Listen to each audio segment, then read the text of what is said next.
Hello guys, welcome back to the channel. In today's video, I'm going to show you how to remove Google account from your Android phone.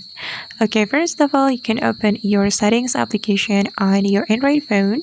Then you're going to scroll down until you find the accounts and backup setting. Tap on the setting, then just click on the manage accounts option. It's over here. Then you can select an account you would like to remove from your Android phone.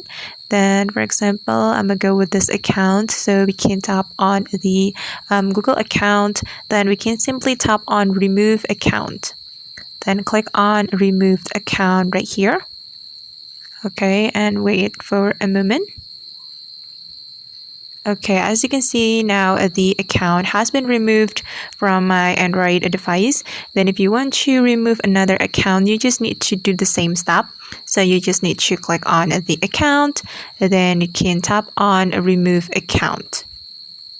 And I guess that's how we can remove Google account from Android device. I hope this tutorial will be useful for you. Thank you so much for watching. And if you found this tutorial helpful, don't forget to hit the like button, leave your comments, and also subscribe to this channel. See you on the next video.